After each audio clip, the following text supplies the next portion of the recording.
إن الحمد لله نحمده ونستعينه ونستغفره ونعوذ بالله من شرور أنفسنا ومن سيئات أعمالنا من يهده الله فلا مضل له ومن يضلل فلا هادي له وأشهد أن لا إله إلا الله وحده لا شريك له وأشهد أن محمدا عبده ورسوله أما بعد فإن خير الحديث كتاب الله وخير الهدي هدي محمد صلى الله عليه وسلم وشر الأمور محدثاتها وكل محدثة بدعة وكل بدعة ضلالة وكل ضلالة في النار. أعوذ بالله من الشيطان الرجيم. بسم الله الرحمن الرحيم. يا أيها الذين آمنوا اتقوا الله حق تقاته ولا تموتن إلا وأنتم مسلمون. يا أيها الناس اتقوا ربكم الذي خلقكم من نفس واحدة وخلق منها زوجها وبث منهما رجالا كثيرا ونساء واتقوا الله الذي تساءلون به والأرحام إن الله كان عليكم رقيبا. قل إن كنتم تحبون الله فاتبعوني يحببكم الله ويغفر لكم ذنوبكم والله غفور رحيم. اللهم صل على محمد وعلى آل محمد كما صليت على إبراهيم وعلى آل إبراهيم إنك حميد مجيد. اللهم بارك على محمد وعلى آل محمد كما باركت على إبراهيم وعلى آل إبراهيم إنك حميد مجيد. ہر قسم کی حمد و ثنا اللہ رب العالمین آکم الحاکمین وحدہ لا شریک کے لیے لائق اور زیبا ہے، اور درود و سلام بے شمار محمد الرسول اللہ صلی اللہ علیہ وسلم کی ذات اقدس پر. اللہ وہ کہ جس نے زمین کو بنایا ہمارے لیے بچھونا، آسمان کو بنایا ہمارے لیے چھت، اور آسمان سے بارش کے ذریعے پانی برسایا جس کے ذریعے ہم فائدہ اٹھا سکیں، زمین میں اناج پیدا کریے جس کو کھا کے ہم فائدہ اٹھا سکیں. وہ ہمارا مالک ہے، وہی ہمارا داتا ہے، وہی دستگیر ہے، وہی مدد کرنے والا ہے، وہی ہمارا غوث اعظم ہے، وہی ہمارا مشکل کشا ہے. اور درود و سلام اس پیغمبر دو عالم صلی اللہ علیہ وسلم کی ذات اقدس پر کہ جن کے ذریعے اللہ تعالیٰ نے پوری کائنات کی ہدایت کا بندوبست فرمایا. وہی ہمارے امام اعظم ہیں، وہی ہمارے قائد اعظم ہیں، وہی ہمارے رہبر اعظم ہیں. دنیا میں جتنے لوگ ہیں احترام کے قابل، میں سب کو مانتا ہوں مگر محمد رسول اللہ صلی اللہ علیہ وسلم کے بعد. ہم سب کو مانتے ہیں، صحابہ کرام کو بھی، تابعین نظام کو بھی، محدثین کرام کو بھی، ائمہ کرام کو بھی، اور بزرگان دین کو بھی، سب کو مانتے ہیں. لیکن ہماری دعوت یہ ہے کہ سب کو مانتے ہیں لیکن محمد رسول اللہ کے بعد ہم اللہ کے نبی سے پہلے کسی کو نہیں مانتے، کیونکہ اللہ اور اس کے رسول سے پہلے کسی کو ماننا یہ گمراہی ہے. کیونکہ اللہ تعالیٰ نے قرآن میں فرما دیا ہے قل ان کنتم تحبون اللہ فاتبعونی یحببکم اللہ. اگر تم چاہتے ہو، کائنات کے لوگوں، اگر تم چاہتے ہو کہ اللہ تم سے محبت کرے تو تمہیں کیا کرنا ہے؟ نبی سے محبت نہیں کرنی. فاتبعونی یحببکم اللہ، نبی کی اتباع کرنی ہے. صرف یہ نہیں کرنا کہ میں نبی کو مانتا ہوں، میں نبی سے پیار کرتا ہوں، میں نبی کا عاشق ہوں. صرف اتنا کہنا کافی نہیں ہے، بلکہ اتباع کرنی ہے. اور اتباع کیسے کرنی ہے؟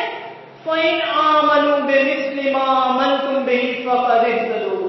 جیسے صحابہ کرام نے اتباع کی، جیسے بدر والوں نے کی، جیسے احد والوں نے کی، جیسے خندق والوں نے کی، جیسے حنین والوں نے کی، ایسی اتباع کرو گے تو کامیاب ہو جاؤ گے. اتباع کر کے دکھانی ہے. اور ہمارے نبی کا مقام اتنا اعلیٰ ہے، اتنا اعلیٰ ہے کہ ہم اپنے نبی کی بات کے پہلے کسی کی بات کو مانتے ہی نہیں ہیں.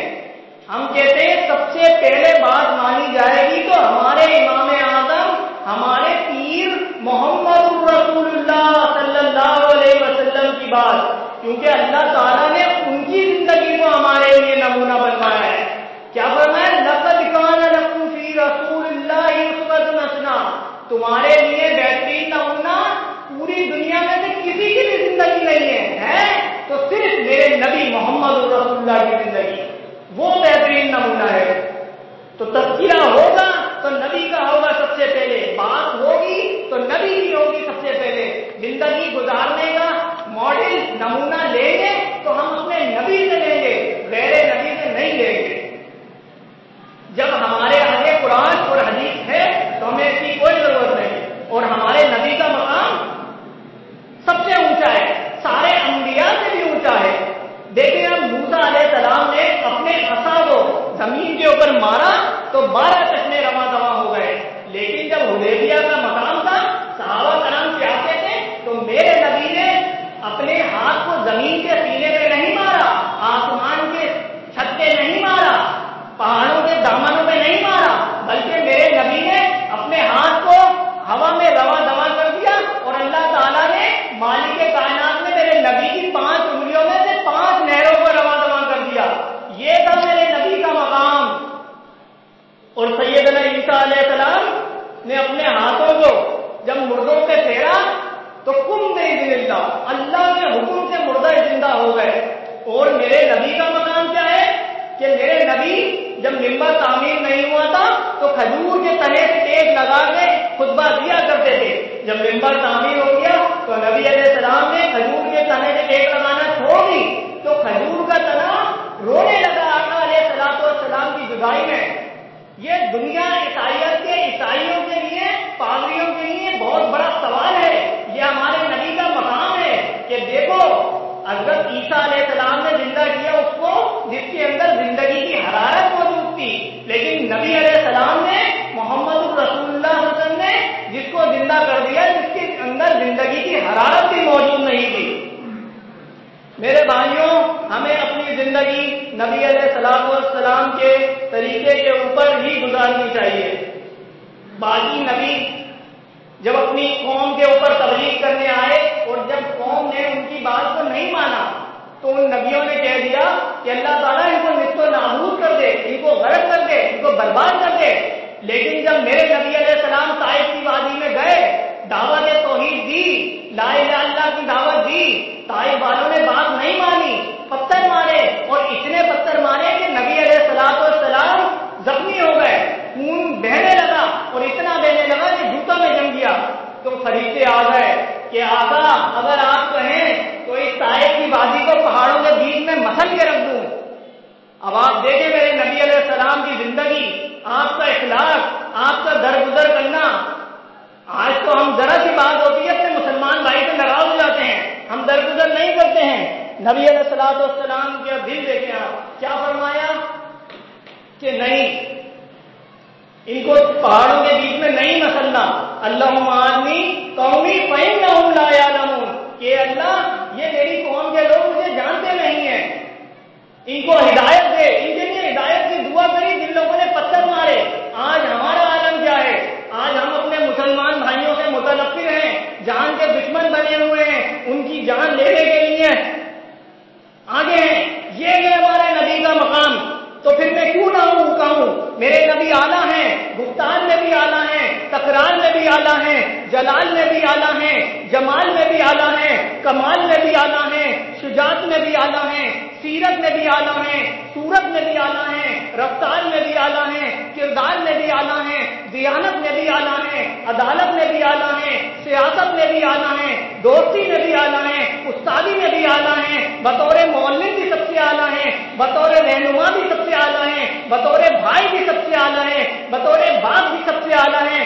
آپ اتنے اعلیٰ ہیں کہ آپ سے اعلیٰ پوری کائنات میں نہ کوئی آیا ہے نہ کوئی آئے گا۔ باپ تو آئیں گے لیکن فاطمہ کا باپ کبھی نہیں آئے گا، بھائی تو آئیں گے لیکن شیما کا بھیا کبھی نہیں آئے گا، بیٹے تو آئیں گے لیکن آمنہ کا بیٹا کبھی نہیں آئے گا، شوہر تو آئیں گے لیکن عائشہ اور حفصہ کے سر کا تاج کبھی نہیں آئے گا۔ یہ ہے میرے نبی کا مقام۔ جب میرے نبی کی اتنا اونچا مقام ہے تو ہم بات مانیں گے تو اپنے نبی کی مانیں گے۔ سیدنا موسیٰ علیہ السلام نے اپنے ساتھیوں کو کہا چلو آؤ سامنے کی بستی میں چل کے جہاد کرتے ہیں، اللہ ہمیں کامیابی سے ہمکنار کرے گا۔ ساتھیوں نے جانے سے انکار کر دیا، کہا موسیٰ آپ جاؤ اور راستہ رک جائے، جب آپ جیت جاؤ گے تو ہم آ جائیں گے پھر۔ لیکن احزاب کا مارکا ہے، 17 تو یہودی اللہ کے نبی کے ساتھ ہیں، 13 تو مسلمان اللہ کے نبی کے ساتھ ہیں، اور کفار کا ایک بہت بڑا لشکر آ گیا ہے۔ 17 تو یہودیوں نے اللہ کے نبی کا ساتھ نہیں دیا، بھاگ گئے، 13 تو مسلمان بچ گئے۔ تو اللہ کے نبی نے کہا صحابہ کرام وہ چلے گئے، تو صحابہ کرام نے سے بولا وہ 1700 چلے گئے، اگر ہم 1300 بھی چلے جائیں تو کیا کریں گے آپ؟ تو اللہ کے نبی نے کہا وہ 1700 چلے گئے، تم بھی چلے آؤ گے، آج محمد اکیلا ان دشمنان دین سے لڑ پڑے گا۔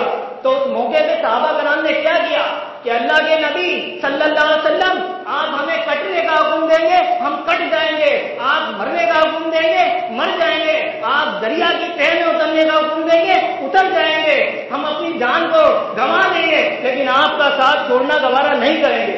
یہ تھے ہمارے نبی کے ساتھی، یہ تھی اتباع۔ جبھی تو اللہ تعالیٰ نے کہہ دیا کہ ان کے نقشے قدم پہ چلو گے تو کامیاب ہوگے۔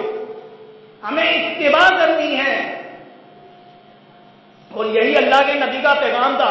دیکھیں سیدنا خبیب رضی اللہ عنہ، ابو جہل نے پکڑ لیا ہے، پھانسی کے تختے پہ لٹکا دیا ہے، اور کہا خبیب تم صرف اتنا کہہ دو کہ کاش آج میری جگہ محمد سوئی چڑھ جاتے صلی اللہ علیہ وسلم، بس اتنا کہہ دو میں تمہیں چھوڑ دوں گا۔ سیدنا خبیب فرماتے ہیں ایک ظالم میں تو اتنا بھی نہیں کہہ سکتا کہ میرے نبی کے پاؤں میں ایک کانٹا چبھ جائے، میں یہ گوارا نہیں کر سکتا۔ یہ تھی صحابہ کرام کی محبت۔ اور سیدنا عبداللہ عبید اللہ بن جراح رضی اللہ عنہ، میدان بدر ہے، پہاڑ کے وسط میں سے ایک ایسی آواز آ رہی ہے جیسے کوئی شخص کسی جانور کو ذبح کر رہا ہو۔ سیدنا عمر جا کے دیکھتے ہیں تو کیا دیکھتے ہیں؟ عبید اللہ بن جراح رضی اللہ عنہ کسی شخص کو ذبح کر رہے ہیں۔ کہا عبید اللہ کیا کر رہے ہو؟ کہا یہ شخص کوئی غیر نہیں ہے، یہ میرا سگا باپ ہے، لیکن میں اس کو اس لیے ذبح کر رہا ہوں کہ اللہ کے نبی کا گستاخ ہے، گستاخ رسول کی سزا موت ہے۔ گستاخ رسول کوئی مسلمان نہیں ہو سکتا، کافر ہی ہوگا جو گستاخ رسول ہے، اور گستاخ رسول کی سزا موت ہے۔ اور صحابہ کرام اپنی زندگی کو گواہ دیتے تھے۔ آپ دیکھیں سیدنا ابوبکر صدیق نے کیا کہا اپنے بیٹے عبد الرحمان کو؟ بیٹے نے کہا بابا جان بدر کے معرکے میں میدان میں آپ 3 دفعہ میری تلوار کے نیچے آئے، لیکن میں نے صرف باپ کا چہرہ دیکھ کے چھوڑ دیا۔ سیدنا ابوبکر صدیق کہتے ہیں اللہ کی قسم عبد الرحمان تو ایک دفعہ میری تلوار کے نیچے آتا میں تجھے کاٹ کے رکھ دیتا، یہ سوچ کے کہ تو اللہ کے نبی کا گستاخ ہے۔ یہ تھی صحابہ کرام کی محبت، اور یہی ہمارے لیے معیار ہے، یہی زندگی ہے۔ اور صحابہ کرام کی نمازیں ہی دیکھ لیں آپ، صرف محبت منہ سے نہیں کرنی، نمازوں میں بھی ہمیں آنا ہے، لوگوں کو دین کی تبلیغ بھی کرنی ہے، اور ہمیں صرف وہ بات ماننی ہے بطور دین جو اللہ کے قرآن میں یا نبی کے فرمان میں ہو۔ حضرت عمر رضی اللہ عنہ کو دیکھ لیں، بیٹے نے صرف اتنا کہہ دیا تھا کہ مجھے لوکی پسند نہیں ہے، میں لوکی نہیں کھاؤں گا۔ سیدنا عمر ناراض ہو گئے کہ میرے آقا کو لوکی پسند ہے، تو کون ہوتا ہے منع کرنے والا؟ یہ تھی صحابہ کرام کی محبت۔ اور یہ تو مردوں کی میں نے مثال دی، آپ عورتوں کو دیکھیں، عورتیں تو کمزور ہوتی ہیں نا مردوں کے مقابلے میں۔ حمنہ بنت جاش قبیلہ بنو دینار کی عورت ہے، جنگ ختم ہو گئی ہے، جنگ سے واپسی پہ راستے میں کھڑی ہے، آنے والوں سے پوچھا بھائی اللہ کے نبی کہاں ہے؟ کہا تمہارا باپ شہید ہو گیا ہے۔ کہا مجھے اپنے باپ کی پرواہ نہیں ہے، بتائیں اللہ کے نبی کہاں ہے؟ کہا دوسرے نے کہا کہ تمہارا بھائی شہید ہو گیا، کہا مجھے بھی اپنے بھائی کی پرواہ نہیں ہے، آپ بتائیں اللہ کے نبی کا ہے، کہا تمہارا شوہر شہید ہو گیا ہے، کہا مجھے اللہ کے نبی کا بتائیں، اللہ کے نبی کا۔ یہ تھی صحابہ کرام کی محبت۔ حضرت عیسیٰ علیہ السلام کے 12 حواری تھے، 12۔ سید الحواری فطرت، اور دوسرے نمبر پہ حواری یہودا اسکروتی، جس کو بائبل کے زمانے میں جوڈا اسکروئٹ کہا جاتا ہے۔ سیدنا عیسیٰ علیہ السلام کا ساتھ فطرت نے چھوڑ دیا ڈر کے مارے، دشمنان دین کے ڈر سے ساتھ نبھانا چھوڑ دیا، اور فطرت نے جوڈا اسکروئٹ نے اس نے دشمنوں سے سکے لے لیے اور سیدنا عیسیٰ علیہ السلام کے ساتھ چھوڑ کے بھاگ گیا۔ لیکن آپ نبی علیہ السلام کے ساتھیوں کو دیکھیں، ساتھی بھی کتنے اللہ تعالیٰ نے اعلیٰ دی ہیں کہ زیاد ابن سقن، اللہ کے نبی نے فرمایا کہ کون ہے جو آج میرے خیمے کی حفاظت کرے گا؟ زیاد ابن سقن پتلے سے جسم کا نوجوان کھڑا ہو گیا اللہ کے نبی میں، پھر اللہ کے نبی سے آواز دی کون ہے جو میرے خیمے کی حفاظت کرے گا؟ پھر کھڑے ہو گئے زیاد ابن سقن، اللہ کے نبی صلی اللہ علیہ وسلم میں، پھر اللہ کے نبی صلی اللہ علیہ وسلم نے کہا کون میرے خیمے کی حفاظت کرے گا؟ زیاد نے کہا اللہ کے نبی صلی اللہ علیہ وسلم میں کروں گا آپ کے خیمے کی حفاظت، میرے پتلے جسم کو نہ دیکھیں، میرے اتنے بڑے ایمان کو دیکھیں۔ اور زیاد ابن سقن کھڑے ہو گئے اللہ کے نبی کے خیمے کے آگے، دشمنوں نے تیر برسائے، 73 تیر لگے، 92 تیر لگے، گر گئے۔ صحابہ کرام آئے، ان کو اٹھایا، چلو زخمی کے خیمے میں لے چلے، کہا نہیں، میں نے اپنے نبی سے وعدہ کیا ہے جب تک زیاد کے سینے میں یہ دھڑکتا ہوا دل موجود ہے اللہ کے نبی کے خیمے کے آگے کا ہٹنا بوانا نہیں کروں۔ کہا کیا چاہتے ہو؟ کہا مجھے واپسی کھڑا کر دیا جائے۔ جب کھڑا کر دیا واپسی، پھر تیر لگے، پھر زیاد ابن سقن رضی اللہ تعالیٰ عنہ گر پڑے۔ اللہ کے نبی صلی اللہ علیہ وسلم نے دیکھا میرا دیوانہ، میرا پیروکار، میرا صحابی گر پڑا ہے۔ اللہ کے نبی صلی اللہ علیہ وسلم آئے اور زیاد کے سر کو اپنی جھولی میں رکھا، اور آپ صلی اللہ علیہ وسلم نے آنکھوں پہ ہاتھ رکھا تو زیاد نے فرمایا اللہ کے نبی میری آنکھوں پہ ہاتھ نہ رکھیں۔ کہا کیوں؟ کہا میرا آخری لمحہ چل رہا ہے، اور جب میں جاؤں گا اللہ کے پاس اللہ مجھ سے پوچھے گا زیاد کیا کرتے ہوئے آئے ہو؟ میں کہوں گا اللہ آج میں اس حسین چہرے کا دیدار کرتے ہوئے آیا ہوں جس سے خوبصورت تم نے پوری کائنات میں نہیں بنایا۔ جبھی تو کہنے والے نے کہا تھا وَآسَنَ مِنْكَ لَمْ تَرَ قَطَّ عَيْنِي وَأَجْمَلَ مِنْكَ لَمْ تَلِدْ النِّسَاءُ خُلِقْتَ مُبَرَّأً مِنْ كُلِّ عَيْبٍ كَأَنَّكَ قَدْ خُلِقْتَ كَمَا تَشَاءُ۔ اے نبی آپ سے زیادہ حسین کسی ماں نے پیدا نہیں کرا، آپ سے زیادہ حسین کسی دنیا کی آنکھ نے نہیں دیکھا۔ ایسا لگتا ہے آپ اللہ کو کہتے گئے مجھے بناتا جا، اور اللہ بناتا چلا گیا۔ اور کسی اور کہنے والے نے کہا تھا مدد الدہور وما آتیناہ بمثلہ ولقد اتاہ النذراء، کہ مدتیں بیت گئی لیکن کالی کملی والے جیسا کوئی نہیں آیا۔ اور جب آ گئے تو اللہ نے اعلان فرما دیا۔ میرے بھائیوں، میرے دوستوں، یہ تھی صحابہ کرام کی زندگی، اور آج ہماری زندگی کیا ہے؟ آج یہودی اور نصرانی ہمارے نبی کا کیا مذاق اڑائیں؟ آج خود ہم اپنے نبی کا مذاق اڑاتے ہیں۔ کلمہ محمد الرسول اللہ کا، لباس یہود و نصارہ والے، کلمہ امام کائنات کا، حجامتیں چہرے یہود و نصارے والے، کلمہ محمد الرسول اللہ کا۔ آج ہماری شادیوں میں دیکھیں وہی ہندوؤں والے سارے طریقے، ایک جگہ عبداللہ کی شادی ہو رہی ہے، ایک جگہ عبد الرحمان کی، صرف نام کا فرق ہے اور کوئی فرق نہیں ہے۔ عبد الرحمان کی لڑکیاں بھی ناچ رہی ہیں، اس ہندو کی لڑکیاں بھی ناچ رہی ہیں، عبد الرحمان کی بھی بے پردی کی ہے، رام چندر کی بھی بے پردی کی ہے۔ عبد الرحمان کی بھی داڑھی نہیں ہے، رام چندر کی بھی داڑھی نہیں ہے، عبد الرحمان بس صرف نام کا فرق ہے، باقی اور کوئی فرق نہیں ہے۔ آج ہمارے زندگی کے معاملات، ہمارے کاروبار، ہماری تجارت دیکھیں بالکل یہود و نصارہ ہے۔ وہ جو طائف کی وادی میں کھا کھا کے پتھر ہمارے لیے جو تڑپتا رہا تھا، آج اسی کے طریقے کو پیروں سے روندا، بتا تو ذرا ہے کیسی وفا ہے۔ آج قرآن اور حدیث کے ہوتے ہوئے، آج اللہ اور اس کے رسول کی بات ہوتے ہوئے کوئی بندہ کسی غیر نبی کی بات کو مانے، نبی کی بات ہوتے ہوئے کسی امام کی بات مانے تو وہ گمراہ ہے کہ نہیں ہے؟ گمراہ ہے وہ جو نبی کی بات چھوڑ کے کسی امام کی بات مانے۔ حالانکہ امام کوئی برے آدمی ہیں، یہ نیک ہیں، لیکن نبی سے اوپر نہیں ہے۔ نبی کی بات کو چھوڑ کے غیر نبی کی امام کی بات کو مانے وہ گمراہ ہیں۔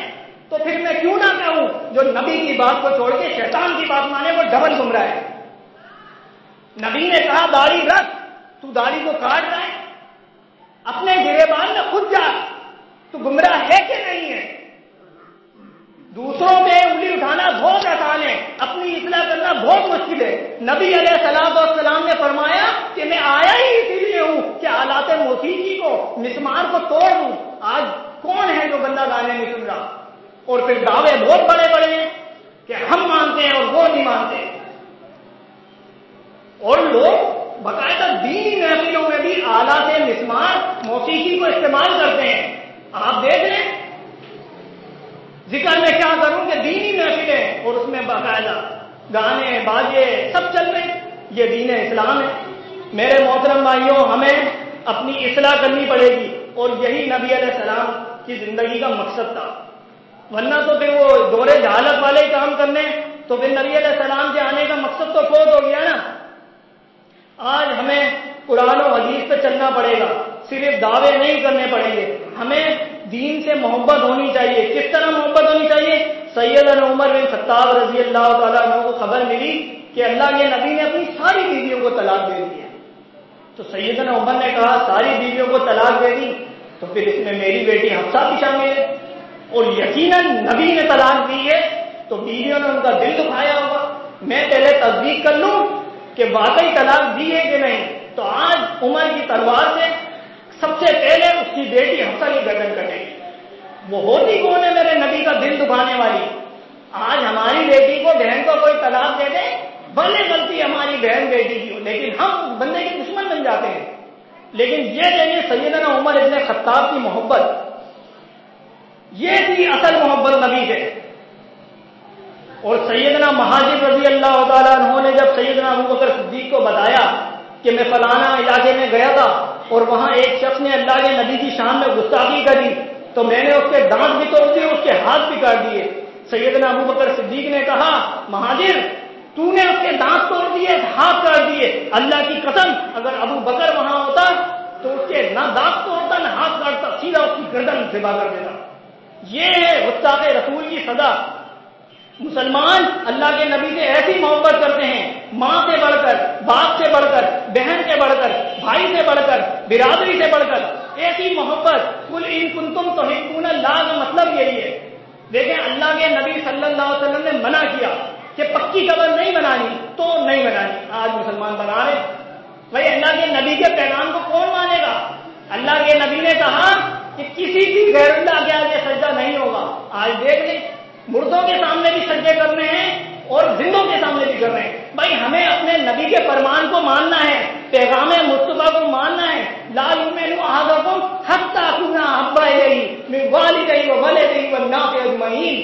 نبی سے ایسی محبت کرنی ہے ہر چیز سے بڑھ کر، تو آپ کی محبت سچی ہے۔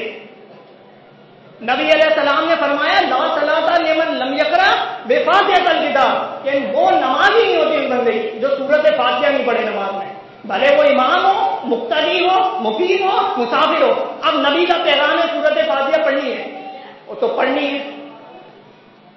ہمیں اللہ کے نبی کے حکم کو ماننا ہے، پیغام مصطفیٰ کو ماننا ہے۔ دیکھیں جتنے بھی انبیاء آئے، سیدنا آدم علیہ السلام آئے صفی اللہ، اپنی امت کے لیے رحمت بن کر آئے۔ سیدنا نوح حبیب اللہ آئے، اپنی امت کے لیے رحمت بن کر آئے۔ سیدنا ابراہیم خلیل اللہ آئے، اپنی امت کے لیے رحمت بن کر آئے۔ سیدنا عیسیٰ مسیح اللہ آئے، اپنی امت کے لیے رحمت بن کر آئے۔ لیکن جب میرے اور آپ کے نبی محمد الرسول اللہ صلی اللہ علیہ وسلم اس دنیا میں آئے تو اللہ تعالیٰ نے اعلان فرما دیا یا ایھا الناس انی رسول اللہ الیکم جمیعا، کہ نبی آپ سرزمین عراق کے نبی بن کے نہیں آئے، سرزمین مکہ کے نبی بن کے نہیں آئے، سرزمین مدینہ کے نبی بن کے نہیں آئے، سرزمین طائف کے نبی بن کے نہیں آئے، میرے نبی مشرق کے نبی بن کے نہیں آئے، میرے نبی مغرب کے نبی بن کے نہیں آئے، میرے نبی شمال کے نبی بن کے نہیں آئے، میرے نبی جنوب کے نبی بن کے نہیں آئے، میرے نبی کالوں کے نبی بن کے نہیں آئے، میرے نبی گوروں کے نبی بن کے نہیں آئے، میرے نبی اونچوں کے نبی بن کے نہیں آئے، میرے نبی نیچوں کے نبی بن کے نہیں آئے، بلکہ میرے نبی آئے ہیں تو سارے جہانوں کے نبی بن کے آئے، سارے زمانوں کے نبی بن کے آئے۔ یہ ہے شان محمد الرسول اللہ کی، اور یہ ہے پیغام محمد الرسول اللہ کا۔ آج مسلمان اللہ کے نبی کی شان کو تو مان رہے ہیں، لیکن اللہ کے نبی کے پیغام کو نہیں مان رہے۔ اور صحابہ کرام اللہ کے نبی کے پیغام کو کس طرح مانتے تھے؟ ایک مجلس میں اللہ کے نبی صلی اللہ علیہ وسلم نے ایک یہودی کے قتل کے آرڈیننس جاری کر دیے کہ فلانا یہودی ہے، اس کو کون قتل کرے گا؟ ایک چھوٹا سا بچہ کھڑا ہو گیا، کہا اللہ کے نبی میں اسے قتل کروں گا۔ کہا کیسے؟ کہا ہمارے ماں باپ مر گئے تھے بچپن میں، اس یہودی نے ہمیں پال کے بڑا کیا، کھلایا پلایا بڑا کیا، ہمارا اس کے گھر میں آنا جانا ہے، کوئی روک ٹوک نہیں ہے، تو میرے لیے اس کو قتل کرنا آسان ہے۔ کہا جاؤ قتل کرو۔ گیا، تلوار نکالی، یہودی کے گھر پہ پہنچا اور کاٹ کے رکھ دی یہودی کو۔ واپسی گھر گیا، تلوار کو دھو رہا تھا تو بڑا بھائی آ گیا، کہا یہ کیا تلوار کا خون، کس کو قتل کر دیا؟ کہا فلانا یہودی کو قتل کر دیا۔ کہا نافرمان نالائق، کیا کر دیا یہ؟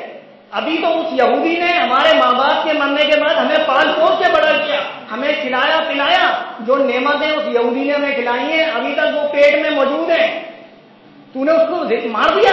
کہا بھائی ساری بات میری آنکھوں کے سامنے ہے، اس کی نعمتیں بھی ہیں، اس کے احسان بھی ہیں، لیکن مسئلہ یہ ہے کہ اس کو قتل کرنے کے آرڈیننس مجھے محمد الرسول اللہ نے دیے تھے، اگر اس کو قتل نہ کرتا تو میرا ایمان چلا جاتا، اور اللہ کی قسم اگر اللہ کے نبی مجھے حکم دے تیرا قتل کرنے کا تو بھائی میں تجھ کو بھی قتل کر دوں گا۔ چھوٹے بھائی کے ایمانی جذبے کو دیکھ کر بڑا بھائی بھی مسلمان ہو گیا۔ یہ تھی صحابہ کرام کی محبت۔ اور آج دیکھ لیں، ہر بندہ اپنے آپ کو سب سے بہتر جانتا ہے۔ نبی علیہ الصلوۃ والسلام کے فرمان ہیں، قرآن اور حدیث ہے، لیکن لوگ قرآن حدیث کو چھوڑ کر غیر شرعی کام کر رہے ہیں۔ نبی علیہ الصلوۃ والسلام کے کتنے فرمان ہیں ہمارے پاس؟ صحابہ کرام کہ کس طرح چلتے تھے، نمازوں میں بالکل آ رہے ہیں صحابہ کرام، پہلی صفوں میں ہیں صحابہ کرام، لیکن آج ہماری نمازوں کا عالم دیکھیں، ہم لوگ نمازوں پہ ہوش ہی نہیں ہے۔ بھائی یہ نبی سے محبت ہے، ہمیں اپنی اصلاح کرنی پڑے گی، ہمیں اپنا محاسبہ کرنا پڑے گا، ہمیں اپنے کردار کا جائزہ لینا پڑے گا۔ صحابہ کرام کی زندگیاں آپ دیکھیں، ایک صحابی ہیں ان کے پاؤں میں کینسر ہو گیا، کینسر، تو ڈاکٹروں نے ان کو کہا کہ آپ کو یہ علاقہ چھوڑ کے کسی اور علاقے میں جانا پڑے گا، وہاں پر ایک بڑے ڈاکٹر ہیں، بڑے طب ہیں، بڑے حکیم ہیں، وہ اس کا علاج کر دیں گے۔ صحابی نے انکار کر دیا، بولے کیوں؟ کہا میں پیر کٹوا لوں گا لیکن علاج نہیں کراؤں گا۔ بولتے کیوں؟ کہا میں جب سے مسلمان ہوا ہوں آج 50 سال ہو گئے، 50 سال میں نے مسجد نبی میں ہی نماز پڑھی ہے اور تکبیر اولیٰ کے ساتھ پڑھی ہے، آج تک میری 50 سال سے تکبیر اولیٰ نہیں چھوٹی۔ اگر میں اس علاقے کو چھوڑ کے چلے گیا تو میری تکبیر اولیٰ بھی چھوٹ جائے گی یقیناً سفر میں، تو میں یہ کام نہیں کر سکتا۔ لیکن آج ہمارا عالم کیا ہے؟ صحابہ کا نام تکبیر اولیٰ تک نہیں چھوڑتے تھے، اور آج حیرت کریں 50 سال ہو گئے تھے صحابی کو۔ اور صحابیات کا یہ عالم تھا کہ ابو طلحہ رضی اللہ تعالیٰ عنہ نے ام سلیم کو پیغام نکاح بھیجا۔ ام سلیم مسلمان، ابو طلحہ کافر، اور یہ بھی کہا کہ میں تمہیں حق مہر میں میرے پاس جو 2 بڑے بڑے باغ ہیں وہ دوں گا۔ ام سلیم نے کہا مجھے پیغام نکاح قبول ہے لیکن حق مہر میں تھوڑی تبدیلی چاہتی ہوں۔ ابو طلحہ نے سوچا کہ بھئی یہ 3 باغ مانگ لے گی، کوئی بلڈنگ مانگ لے گی، کوئی زیورات مانگ لے گی۔ کہا کیا تبدیلی چاہتی ہوں؟ کہا میں تبدیلی یہ چاہتی ہوں کہ جو باغ آپ مجھے حق مہر میں دے رہے ہو یہ مجھے نہ دو، اس کے بدلے آپ کلمہ پڑھ لو، مسلمان ہو جاؤ، بس آپ کا یہ کلمہ یہی میرے لیے حق مہر ہے۔ دیکھیں محترم بھائیوں، یہ تھے صحابہ کرام۔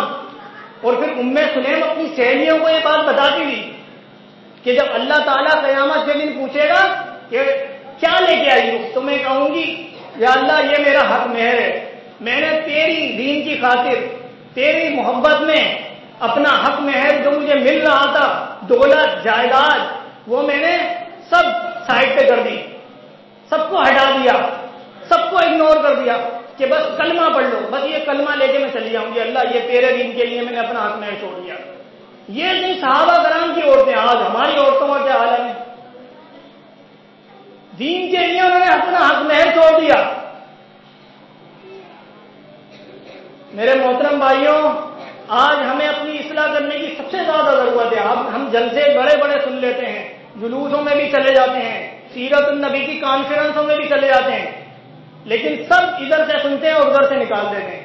یہ نبی سے محبت نہیں ہے۔ آج ہمیں اپنی اصلاح کرنی پڑے گی، اور سب سے زیادہ آج ہماری شادیوں میں دیکھ لیں آپ، پورے ہندوؤں والے رواج چل رہے ہوتے ہیں، اور اگر کوئی مسلمان اصلاح کرنے کی کوشش کرے تو بولتے ہیں جی ملا جی آپ سائڈ میں ہو جاؤ، شادی ایسی تھوڑا بہت تو ہوگا۔ بھائی ایسی شادی کا کیا فائدہ جس میں اللہ اور اس کا رسول ناراض ہو جائے؟ اللہ اور اس کے رسول کو ناراض کر کے کبھی بھی برکت نہیں ہوگی۔ عمران بن حسین رضی اللہ تعالیٰ عنہ کو دیکھ لیں آپ، بیمار ہیں، اتنے بیمار ہیں بستر سے اٹھ نہیں سکتے ہیں، اتنے بیمار ہیں، لیکن کچھ لوگ آئے اور ان سے دین اسلام کے مسائل پوچھے کہ جی ہمیں دین اسلام کے مسائل بتا دیں۔ تو انہوں نے لوگوں کو کہا کہ جی میں اٹھ نہیں سکتا ہوں، مجھے آپ اٹھا کے ذرا بٹھا دیں۔ چارپائی سے ان کو اٹھایا اور بٹھا دیا۔ انہوں نے دین اسلام کے مسائل بتائے قرآن اور حدیث میں سے، جب بتا دیے تو کہا مجھے واپسی لٹا دیں، مجھ سے مزید بیٹھا نہیں جا رہا۔ تو کہا جی آپ اٹھے ہی کیوں تھے؟ آپ لیٹے لیٹے ہی بتا دیتے۔ کہا میرے اندر میری غیرت نے گوارا نہیں کیا کہ میں نبی کی حدیث کو لیٹے لیٹے سنا دوں۔ صحابہ کرام کی یہ محبت تھی، جبھی تو اللہ تعالیٰ نے دنیا میں چلتے چلتے جنتی بنا دیا۔ آج پیغام مصطفیٰ ہے لیکن ہم عمل نہیں کر رہے۔ ہمارے مسلمان بھائیوں کو بھی پیغام کی ضرورت ہے۔ نبی علیہ الصلوۃ والسلام کے دین کو بھول گئے، قرآن اور حدیث سے دور ہو گئے۔ ابھی میں کچھ عرصے پہلے ایک جگہ میں نماز پڑھا رہا تھا تو غلطی سے وہ ٹوپی جیب میں رہ گئی۔ نماز پڑھا دی، ایک بندے نے کہا جی امام صاحب کو کیا ہو گیا، بغیر ٹوپی کے نماز پڑھائی۔ اللہ کے نبی نے فرمایا بھائی صحابہ کرام کا عمل ہے، اس پہ ٹوپی پہننا افضل ہے، لیکن اگر کسی کے پاس ٹوپی نہیں ہے تو بھی نماز ہو جاتی ہے۔ ایک دن میں نماز پڑھا، مغرب کی نماز سے پہلے 2 سنتیں پڑھنے کھڑا ہو گیا، تو ایک بندے نے اعتراض کیا بھائی یہ مغرب کی نماز سے پہلے کون سی سنت پڑھ لے گا؟ جو بندہ قرآن حدیث سے دور ہوگا اس کو اللہ اور اس کے رسول کی بات کا علم نہیں ہوگا۔ میں نے اس کو کہا بھائی اللہ کے نبی کا حکم ہے کہ آپ مغرب کی فرض نماز سے پہلے 2 سنتیں پڑھ لیں، جس کا دل چاہے، جس کا دل چاہے۔ اگر کوئی بندہ بیٹھا ہے تو بھی حدیث کے مطابق بیٹھا ہے، اور جو پڑھ رہا ہے وہ بھی حدیث کے مطابق پڑھ رہا ہے۔ آج ہمارا کام ہے، ہماری ذمہ داری ہے، اہل توحید کی، اہل سنت کی یہ ذمہ داری ہے کہ لوگوں کو قرآن کتاب و سنت کی بات بتائیں۔ لوگ دین اسلام سے ناواقف ہو چکے ہیں، یہ مسلمانوں کی حالت ہے۔ کسی نے ایک بندے سے پوچھا تھا کہ وہ 313 تھے لیکن غالب ہو گئے تھے، آج مسلمان اکثریت میں ہیں لیکن ذلیل ہیں، یہ کیوں ہوا؟ تو اس نے کہا جب مسلمان 313 تھے تو مسلمان ایک خدا کو پوچھتے تھے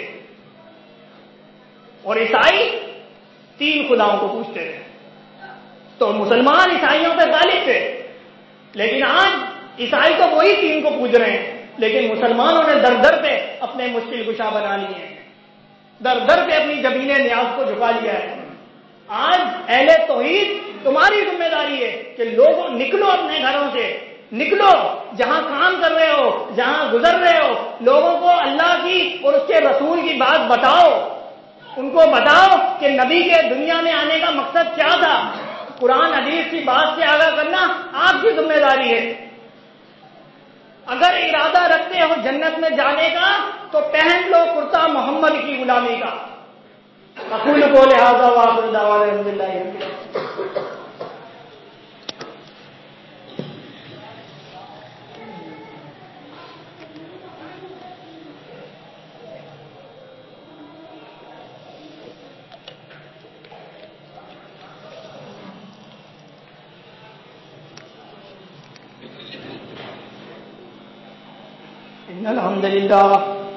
إن الحمد لله نحمده ونستعينه ونستغفره ونعوذ بالله من شرور أنفسنا ومن سيئات أعمالنا من يهد الله فلا مضل له ومن يضلل فلا هادي له وأشهد أن لا إله إلا الله وأشهد أن محمدا عبده ورسوله. دنیا میں جتنے لوگ ہیں احترام کے قابل میں سب کو مانتا ہوں، لیکن محمد الرسول اللہ کے بعد آج کا خطبہ جمعہ کا موضوع تھا پیغام مصطفیٰ صلی اللہ علیہ وسلم. نبی کی ذات کو تو سب مانتے ہیں، لیکن آج نبی کے پیغام کو نہیں مانا جا رہا ہے. جب تک نبی علیہ الصلوۃ والسلام کے پیغام کو نہیں مانا جائے گا، سمجھ لو نبی کو نہیں مانا جائے گا. کیونکہ اللہ تعالیٰ نے فرمایا ہے قل ان کنتم تحبون اللہ فاتبعونی یحببکم اللہ، کہ تم چاہتے ہو اللہ تم سے محبت کرے تو تم نبی کی اتباع کرو. اگر تم چاہتے ہو اللہ محبت کرے تو تم نبی کی اتباع کرو، پیروی کرو، تو فائدہ ہے، ورنہ کوئی فائدہ نہیں ہے. آج ہم اپنے مسلمان بھائیوں کو جب قرآن و حدیث سناتے ہیں تو وہ کہتے ہیں جی یہ آیتیں تو مشرکوں کے لیے نازل ہوئی تھی، بت پرستوں کے لیے نازل ہوئی تھی، یہ مسلمانوں پہ سنا رہے ہیں. بھائی یہ پورا قرآن اللہ تعالیٰ نے پوری انسانیت کے لیے اتارا ہے، قیامت تک آنے والے ہر ایک بچے کے لیے، ہر ایک بڑے کے لیے، ہر ایک عورت کے لیے، ہر ایک جوان کے لیے اتارا ہے. اس پورے قرآن کی اور پورے ذخیرے احادیث سب کے لیے ہیں، یہ کسی کافر کے لیے، مسلمانوں کے لیے نہیں ہے. اگر ایسی بات ہوتی جو یہ آیت میں نے پڑھی، اس کا شان نزول چیک کریں آپ، یہ عیسائیوں کے اوپر نازل ہوئی تھی کہ وہ بھی محبت سے دعوے کرتے تھے محبت کے، کہ ہم بھی اللہ سے محبت کریں. اللہ تعالیٰ نے یہ آیت اتار دی کہ اگر تم اللہ سے محبت کا دعویٰ کرتے ہو تو نبی کی اتباع کرو، نبی کو مانو. پھر تو ہم یہ آیت تو ہر مولوی سناتا ہے، ہر خطبے میں، ہر جمعے میں، ہر سیرت النبی کانفرنس میں. پھر تو مسلمانوں کو نہیں سنانی چاہیے آیت. اگر عیسائیوں کی ہے، بھائی عیسائیوں کی نہیں ہے، پورا قرآن کی ایک ایک آیت، ایک ایک حروف ہر انسان کے لیے، چاہے وہ مسلمان ہو چاہے وہ کافر ہو، سب کے لیے ہدایت ہے، روشنی ہے، نور ہے. اللہ تعالیٰ سے دعا ہے کہ اللہ تعالیٰ ہمیں قرآن حدیث کو سمجھ کر اس پر عمل پیرا ہونے والا بنا دے، ہمیں قرآن حدیث کی دعوت دوسروں تک پہنچانے والا بنا دے. اللہ تعالیٰ ہمارے گناہوں کو معاف کر دے، اللہ تعالیٰ ہمیں بخش دے. جتنے بیمار ہیں اللہ تعالیٰ ان کو شفا یاب دے دے، ان کو شفا کاملہ عاجلہ دے دے. جتنے بے اولاد ہیں اللہ تعالیٰ تمام بے اولادوں کو اولاد دے دے، اولاد نرینہ دے دے. جتنے بے روزگار ہیں اللہ تعالیٰ ان کو روزگار عطا فرما دے. ایک ساتھی نے سوال کیا تھا کہ جی آپ نماز کے بعد اجتماعی دعا کیوں نہیں کرتے؟ بھائی نماز کے بعد اجتماعی دعا اللہ کے رسول سے ثابت نہیں ہے، اور ہماری دعوت یہی ہے کہ کام صرف وہ کرنا ہے دین اسلام میں جو رب کے قرآن میں ہو یا محمد الرسول اللہ صلی اللہ علیہ وسلم کی حدیث میں ہو. نبی علیہ السلام نے خطبے کے آخر میں تو دعا کی، یہ ثابت ہے، لیکن نماز کے بعد اجتماعی دعا ثابت نہیں ہے. تو لہذا ہمیں نماز کے بعد دعا کرنی نہیں چاہیے، اجتماعی دعا اللہ کے نبی کے طریقے پہ چلنا چاہیے، اسی میں کامیابی ہے. ان اللہ یامرکم بالعدل والإحسان وإیتاء القربى وینہی عن الفحشاء والمنکر والبغی یعظکم لعلکم تذکرون اذکروا اللہ یذکرکم والصلاۃ